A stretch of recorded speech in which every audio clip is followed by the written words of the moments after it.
Wagwan YouTube, Fikod here. Welcome to today's Destiny 2 video. In today's video we're going to be breaking down the new Arcstrider subclass. The Arcstrider is the subclass we know least about at the moment, but due to a new Game Informer article we're now pretty well informed. So if you do enjoy the video, make sure you slap that like button down below, and of course if you want more content like this from me, don't be afraid to subscribe. But anyway, let's jump in.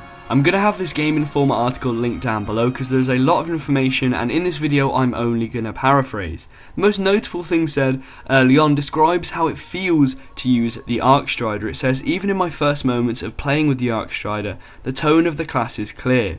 Wielding a staff of pure energy and zipping quickly in and out of battle, the subclass feels like a homage to the classic archetype. So it sounds pretty similar to what Bungie actually wanted the Arcstrider to feel like, quite nimble, almost like a ninja, and yet it's starting to get a little more interesting. It was kind of the most bland subclass in my opinion, but now when we're hearing things like this, I really want to try it out. But now let's actually move on to what the abilities are going to be. Well, first off we have the Arc Staff. The Arc Staff is replacing Destiny 1's Arc Blade. The Game Informer article says it looks and feels amazing. The article also says the Arc Staff allows you to move very fast but still have good control. In fact, they describe the control as being superior to that of the Arc Blade. The quick maneuverability of the Arc Staff means you'll be able to jump from target to target with ease while still outputting high damage.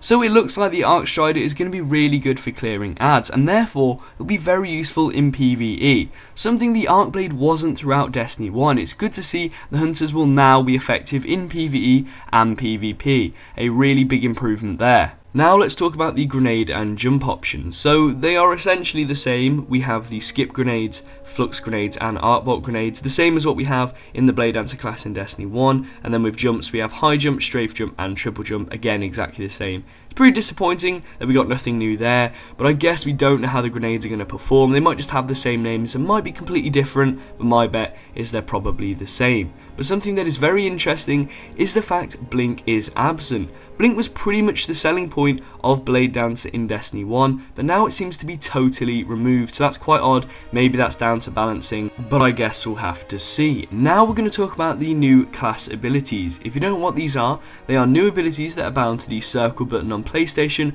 or B button on Xbox that are kind of like mini supers. Every subclass is getting them, and Arcstrider is no different, although the Arcstrider abilities are exactly the same as the Gunslingers.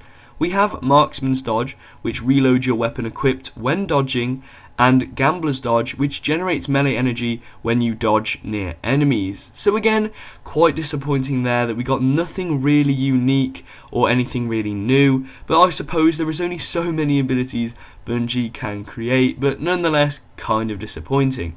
But now we're moving on to the new class paths. If you don't know what these are, I have a Destiny 2 subclass video which goes in detail. That will be linked down below. But essentially, class paths are nodes that dictate how your subclass will act or play out. The first node is Way of the Warrior, which comes with 4 perks. The first is Shocking Blow.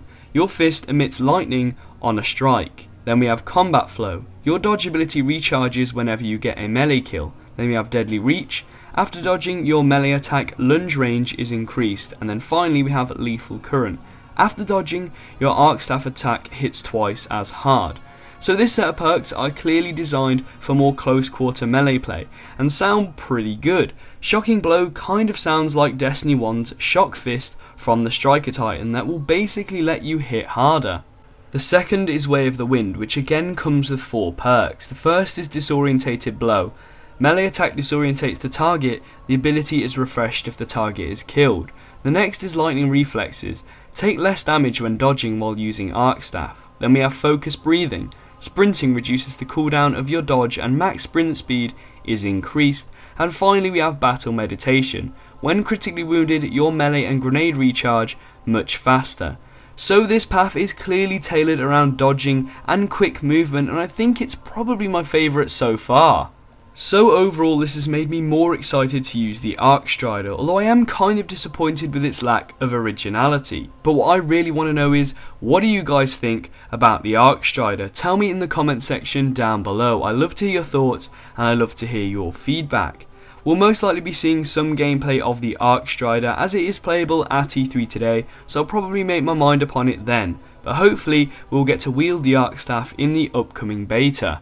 But on that note, that about wraps up today's video, guys. I hope you enjoyed. I always try and make these Destiny 2 videos as informative as possible, so if I achieve that, then a positive rating in the form of a like down below would go a long way. And if you want to help my channel grow, then sharing this video would be awesome. It does get me out there. Also, like I said at the beginning of the video, if you want more content like this from me, be sure to subscribe, because we've got a lot of Destiny 2 news coming over this summer, and I'm going to be covering it all. So at least, if you don't want to subscribe, make sure you keep an eye out on my channel. We've got some big things coming up. But anyway, in the meantime, I've been Fikod the Man. Thank you very much for watching. Make sure you check out my Everything Destiny 2 playlist for Everything Destiny 2, and I'll see you in the next one. Bye-bye. Oh-ho!